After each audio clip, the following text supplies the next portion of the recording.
갤럭시가 아이폰이랑 한층 더 닮아져가는 완전 아이폰 제어창 같죠? 남는 공간에 얘가 이렇게 쭉 흘러내리는 이런 식으로 또 효과가 녹화하고 싶은 짤 같은 거 뭐 이런 게 있으면은 엄청난 장점이 될 수 있을 것 같아서 꼭 정식으로 나와주면 좋겠고 견디고 듣다 보면 늘어가는 테크 지식. 오케이.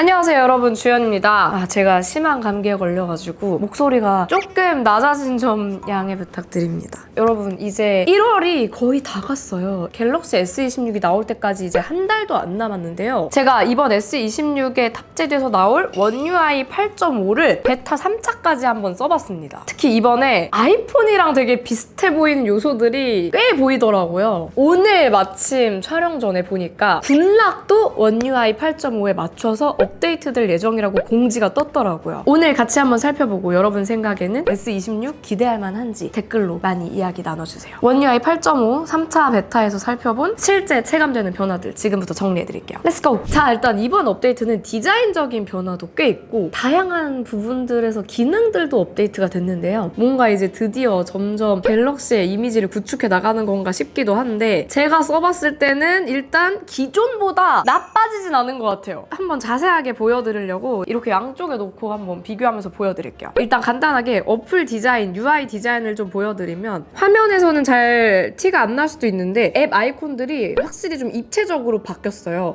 기존에는 뭐 그냥 납작한 느낌으로 아이콘들이 보였다면 볼록볼록 튀어나와 있는 느낌이 들거든요. 실제 사용할 때도 앱 찾는데도 조금 더 눈에 잘 들어오는 것 같고 시인성은 좀 더 좋아진 것 같더라고요. 앱을 열어보면은 배경 부분에 그라데이션이 많이 추가가 됐습니다. 기존에는 이렇게 그냥 옅은 회색, 거의 흰색에 가까운 그레이 톤으로 배경을 해놨다면 이제는 그라데이션 색상이 들어간 거를 보실 수가 있고 뭐 계산기도 지금 뒤쪽에 그라데이션이 없는 것 같지만 터치를 해보면 숫자 누를 때마다 이렇게 약간 그라데이션으로 뿅뿅 표시가 되거든요. 기존에는 숫자가 회색으로 바뀌면서 이렇게 눌리는 게 표시가 됐다면 이번에는 조금 더 은은하게 빛이 촥 나오는 느낌으로 예쁘게 변경이 된 거를 볼 수가 있습니다. 음성 녹음도 이 재생할 때도 이렇게 약간 음파도 좀 그라데이션 느낌으로 나오는 걸 볼 수가 있고 기존에는 좀 더 심플한 느낌이었다면 이번에는 시인성을 더 좋게 만들면서 약간 더 디테일한 디자인들을 힘줘서 막 넣은 것 같더라고요. 스탑워치 같은 거 보여드리면 원래는 이렇게만 떴었는데 아날로그 시계로도 볼 수 있게 해놔가지고 초침이 돌아가는 걸 직접 보면서 이런 디자인으로 또 추가가 됐더라고요. 이런 버튼들도 기존에는 이제 원형으로 커다랗게 들어가 있었는데 입체감을 주면서 좀 공간을 작게 쓰고 조금 더 예쁘게 오밀조밀하게 들어가 있는 모습이고 하단 메뉴가 이전에는 그냥 이렇게 일자로 쭉 나열돼 있고 이런 느낌이었다면 이번에 완전 플로팅 바처럼 이렇게 변경이 돼가지고 좀 더 예뻐졌어요. 손에 쥐고 사용할 때 조금 더 이제 움직임이 적게 들어가게끔 이 간격이 작아지면서 오밀조밀하게 그림으로 좀 더 직관적으로 표현하는 걸로 바뀌었더라고요. 전화 앱도 마찬가지로 이렇게 좀 퍼져 있던 거가 이렇게 작은 플로팅 바로 입체적으로 들어가는 걸로 바뀌었고 그리고 통화 중일 때의 그 UI도 좀 변경이 됐는데 기존에는 이렇게 하얀색 네모칸 안에 들어가 있는 상태였다면 자리를 넓게 쓰면서 각각의 버튼이 좀 더 독립적으로 표시가 돼 있는 방식으로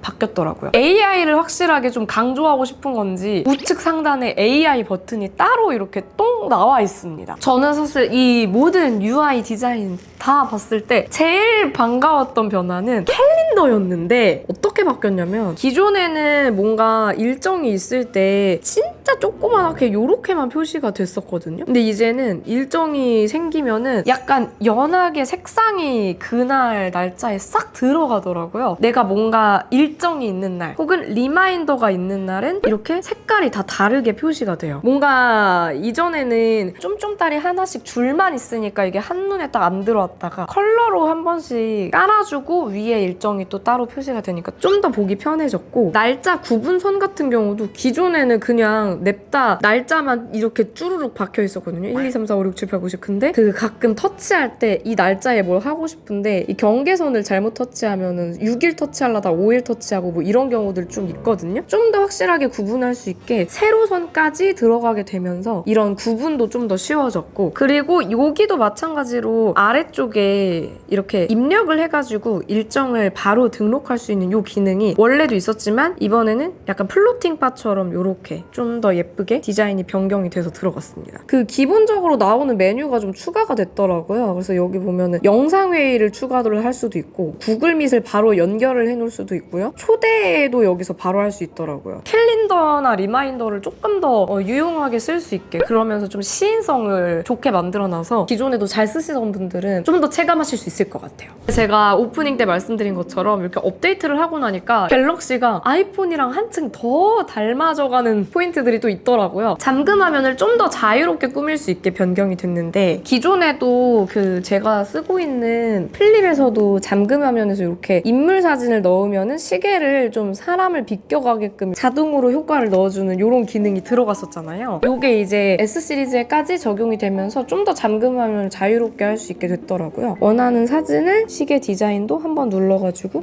요런 제가 느끼기엔 약간 리퀴드 액체 같은 느낌의 그 서체인데 얘 보시면은 원형 안에서도 왔다 갔다 하는 거 보이시죠? 이게 조금 그 동적으로 이렇게 크기를 키워서 넣어주면 남는 공간에 얘가 이렇게 쭉 흘러내리는 이런 식으로 또 효과가 들어가더라고요. 크기 변경하면서 여기에 자리 맞춰주니까 위치만 옮길 때마다 이렇게 글씨를 바꿔주는 이런 것까지 들어가 있더라고요. 실제로 아이폰에서 이제 이 시계를 늘려가지고 인물 사진이랑 같이 쓰는 기능을 보면은 시계 숫자가 아예 사람 뒤로 이렇게 가게끔 디자인이 되어 있거든요. 조금 더 뭔가 입체감이 있다 그래야 되나? 얘는 아예 그냥 사람 뒤로 이렇게 넘어가니까 약간 이제 디자인에서 이런 내가 좋아하는 인물이나 동물 사진들을 이렇게 해놨을 때 시계랑 잘 어우러지게 하는 게 요즘 또 트렌드인가 보더라고요. 그래서 이런 식으로 양사 모두 변경이 되는 거를 보다 보니까 그리고 또 진짜 재밌는 디자인 포인트 드디어 제어창을 커스터마이징 할 수 있게 됐습니다. 저는 지금 이런 식으로 커스텀을 해놨거든요. 완전 아이폰 제어창 같죠? 이 밝기나 소리 이런 식으로 바꿀 수가 있는데 기존에는 이렇게 다 가로로만 할 수 있었잖아요. 근데 이제는 세로로도 커스텀을 할 수 있게 됐어요. 연필 모양 버튼을 누르면은 위치를 끌어서 위치를 아예 변경을 하거나 이렇게 가로로 다시 변경을 하거나 줄이거나 이런 것도 할 수 있거든요. 근데 이렇게 세로로 변경을 해서 쓰니까 좋은 점이 한 손으로 쓸 때도 소리도 좀 더 편하게 올리고 내리고 밝기도 좀 더 올리고 내리기가 편해졌더라고요. 가로로 쓸 때는 손을 움직이는 범위가 여기 끝까지 이렇게 왔다 갔다 해야 되다 보니까 이렇게 커스텀해서 한번 써보니까 이것도 되게 편하더라고요. 그리고 보니까 미디어 재생창은 조절이 안 되더라고요. 얘 같은 경우는 지금 보시는 것처럼 더 크게는 늘릴 수 있는데 더 작게 만드는 거는 안 되는 상황이어가지고 실제로 재생을 해보면은 이렇게 곡 정보랑 다음 곡, 이전 곡이랑 이 재생 바까지 다 나오는 게 기본 디자인이잖아요. 레이아웃 자체를 건드는 게 좀 힘든 건지 요거는 거의 그대로 쓰거나 아니면은 더 늘려서 쓰는 것까지만 됩니다. 아 그리고 이 계속 아까부터 올리고 내리고 할 때 눈치채신 분들도 있을 수도 있는데 기존에는 스크롤을 올리고 내리고 할 때 이 위에 이렇게 잘리는 거 보이시죠? 선이 싹 그어지거든요. 약간 요게 한 판인 것처럼 한 판이 통째로 왔다 갔다 움직이는 이런 방식이었는데 그래서 이 알림창도 약간 경계가 이제 블러 처리가 되면서 알림이 더 많이 쌓이면 좀 자연스럽게 이제 경계를 부드럽게 만들었더라고요. 어쨌거나 이런 다양한 부분을 봤을 때 기존보다 좀 더 순정 기능에서 커스터마이징을 할 수 있는 범위도 좀 더 넓어지면서 디자인에서 디테일도 좀 더 추가된 그런 모습들이 보이는데 이번엔 새로워진 기능들도 살펴볼게요. 기존에 쓰던 기능에서 좀 더 유용하게 편하게 쓸 수 있게 보완된 부분들이 있더라고요. 포토 어시스트 중에서 AI 버튼을 눌러가지고 들어가면 그림을 그려가지고 새롭게 생성하거나 추가하거나 보완할 수 있는 이 기능에서 추가하고 싶은 거를 그림을 이렇게 그려가지고 생성을 딱 해주면은 기대된다. 이게 또 저랑 상성이 좀 잘 맞거든요. 이 갤럭시 AI. 두 마리가 너무 붙어있는 게 조금 부자연스러운데? 이렇게 생각이 들었을 때 이전에는 진짜 아쉬웠던 게 이미지를 한 번에 하나만 만들 수 있는데 기존에 생성했던 게 없어졌었거든요. 하나 만들 때마다 계속 저장을 하면서 작업을 했었어요. 근데 이제는 추가로 생성하기를 눌러주면 새로운 AI 이미지를 생성을 해주는데 이렇게 생성해준 거랑 이전에 생성된 걸 같이 볼 수가 있습니다. 계속 이제 추가가 되면서 비교하면서 볼 수가 있다 보니까 같은 프롬프트나 그림을 추가해서 만들더라도 내 마음에 드는 게 나올 때까지 추가로 생성을 더 해볼 수 있고, 이렇게 만들어진 이미지에서도 편집을 또 하고 싶다. 그럼 여기서 새로 또 그려가지고 또 편집을 할 수 있거든요. 얘 말고 다른 이미지로 하고 싶다 그러면은 이 오른쪽 상단에 시계 모양 이 버튼을 누르면은 생성 이력을 또 볼 수 있거든요. 어느 단계를 거쳐서 여기까지 왔는지를 볼 수도 있고, 이전 단계로 돌아가서 다시 여기서 작업을 할 수도 있고, 좀 이제 갤럭시 AI로 뭔가 생성형 작업을 간단하게 할 때도 더 편하게 작업을 왔다 갔다 할 수도 있고 저장도 할 수 있어서 확실히 좀 더 편리해졌더라고요. 근데 이제 이런 버튼들을 너무 이렇게 숨겨놨다 보니까 이거 아마 누가 알려주지 않으면은 쓰는 동안 평생 모르고 계실 분들도 꽤 있을 것 같거든요. 이거를 굳이 눌러보는 사람이 없을 수도 있을 것 같아요, 이 버튼. 그래서 이제 생성형 이미지 만드는 것도 좀 더 편해졌다. 갤러리도 약간 달라졌는데, 기존에는 이렇게 정사각형으로 사진들이 딱 첫 장만, 맨 최근 한 장만 이렇게 표시가 됐다면, 이제는 뭔가 특이한 게 최근 항목이랑 즐겨찾기는 뒤에 여러 장이 있답니다 라는 걸 약간 이런 식으로 보여주는. 근데 이게 사실 무슨 기능을 하는 건지 모르겠어요. 이 다음 장을 미리 보기로 보여주는 것도 아니고 맨 앞장을 하나 보여주는데 뒤에 여러 장이 있는 것처럼 이런 디자인을 넣었더라고요. 갤러리에서도 이렇게 메뉴가 똑같이 플로팅바 형태로 바뀌었습니다. 반가운 변화 중 하나는 비공개 앨범이 추가됐다는 건데, 기존에는 앨범 숨기기라는 게 있고 이렇게 선택해서 다른 앱에서는 계속 표시되지만 갤러리에 들어왔을 땐 앨범이 표시되지 않는 이런 기능이 있는데, 이거 말고 이제는 아예 비공개 앨범을 따로 만들 수 있게 돼 있어가지고, 이제 보시면 비공개 앨범에 몰래 담아둔 폭력적인 사진이 이렇게 나오는데, 남들에게 보여주고 싶지 않은 나의 그 덕질, 일반인 코스프레 하고 싶은데 덕후로 보이고 싶지 않은데 뭐 이런 경우에는 비공개 앨범을 이제 만들어가지고 여기다가 따로 저장을 할 수도 있습니다. 또 새로워진 기능, 화면 녹화 기능이 새로워졌는데 이거 한번 어떻게 바뀌었는지 보여드릴게요. 이렇게 들어가면은 화면 녹화 시작 전에 소리 녹음 설정을 할 수 있게 돼 있고, 누른 위치 표시 이렇게 설정할 수 있게 돼 있는데, 이제는 녹화할 영역까지 설정할 수 있는 걸로 추가가 됐어요. 그래서 이게 어떻게 달라지냐, 부분 화면 녹화를 하면은 눌렀을 때 녹화할 부분을 선택할 수 있는 창이 나오거든요. 이걸로 이제 창 크기나 위치를 변경을 해가지고 이렇게 딱 위쪽만 녹화를 할 수도 있고, 위아래 알림창만 빼고 녹화를 하겠다 뭐 이런 식으로도 할 수가 있고요. 이게 좋은 점이 뭐냐면, 유튜브 영상이나 인스타그램이나 뭐 트위터나 이렇게 보다가 녹화하고 싶은 짤 같은 거 뭐 이런 게 있으면은, 특히 덕질할 때 진짜 클립을 딱 그 부분만 따고 싶은데 항상 화면 녹화를, 전체 화면 녹화를 딴 다음에 갤러리 앨범에 들어가가지고 따로 이제 동영상 자르기를 해서 사용을 했어야 됐잖아요. 이중으로 작업할 거를 줄여주는 느낌으로 내가 원하는 영역만 화면 녹화를 해서 쓸 수가 있는 겁니다. 자, 그리고 드디어 카메라 기능에도 변경이 있는데, 카메라 어시스턴트라는 거를 기존에도 잘 쓰시던 분들, 좀 카메라 고수이신 분들은 많이 쓰셨을 텐데, 어시스턴트를 이제 조금 더 많은 분들이 쉽게 쓸 수 있게 변경이 됐습니다. 다양한 카메라 기능들을 추가로 쓸 수 있게 돼 있거든요. 이게 이제 보시다시피 많이 변경이 됐습니다. 기존에는 진짜 하나하나 다 이렇게 설명을 읽어가면서 썼어야 했다면은, 이제는 렌즈 및 줌,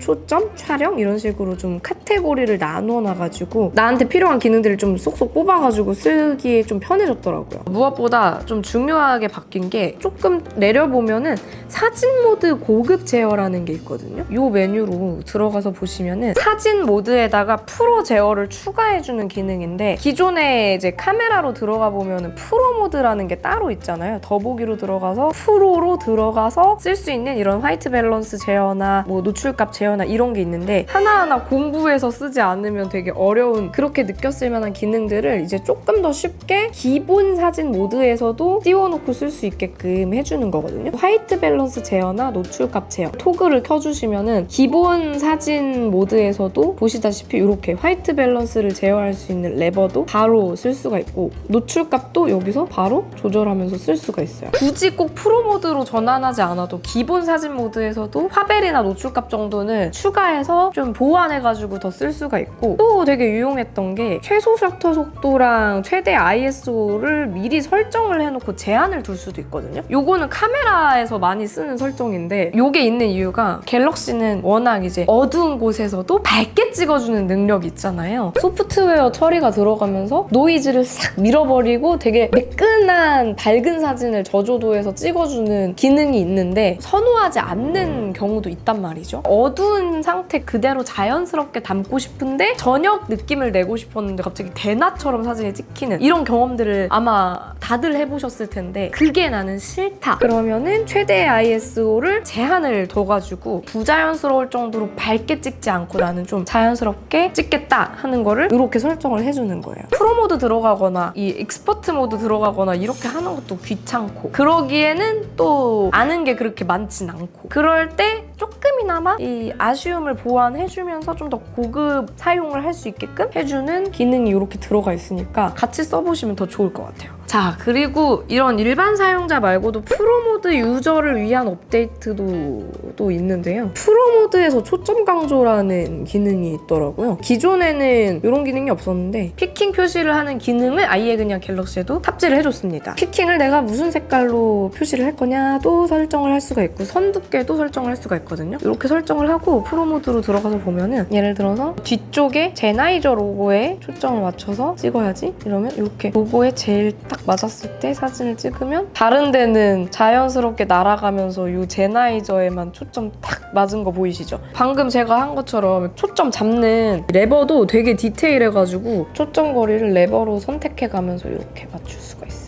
그리고 카메라 어시스턴트에 프로모드 프리셋도 저장해놓고 쓸 수 있는 기능이 있는데, 카메라 좋아하시는 분들이 제일 좋아하는 것 중에 하나가 내가 원하는 프리셋을 저장해놓고 쓰는 거잖아요. 그것까지 또 들어갔더라고요. 카메라 앱에 들어가서 내가 원하는 설정 값으로 싹 설정을 해놓고 프로모드 프리셋으로 들어가서 현재 카메라 설정 가져오게 하면은 이런 식으로 프리셋을 저장해가지고 쓸 수가 있고, 프리셋에 들어가서 아래쪽에 있는 이 카메라 버튼을 누르면은 이 프리셋 설정 그대로 카메라를 켜줍니다. 그리고 심지어 이 프리셋은 공유도 되더라고요.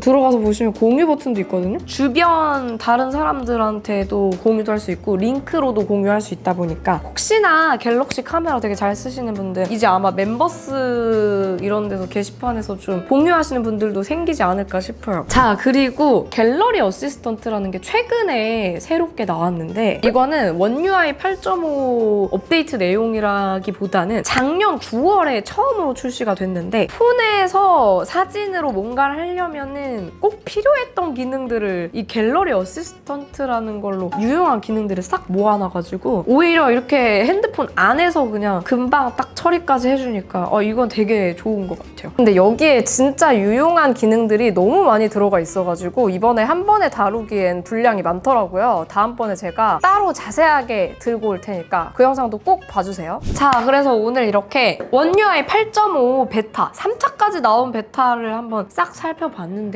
여러 가지 더 바뀐 부분들이 있지만 이제 주요한 포인트들만 한번 짚어봤습니다. 아직은 베타 버전이라 좀 오류도 있고 정식 버전에선 좀 개선될 부분들도 있는데, 갤럭시 S26과 함께 동시에 원 UI도 정식으로 나올 텐데, 여러분이 보시기에 이번 S26 좀 변화 기대할 만한지 의견 많이 남겨주시고, 이번 영상 도움 되었다면 구독 눌러주세요. 안녕, 빠이!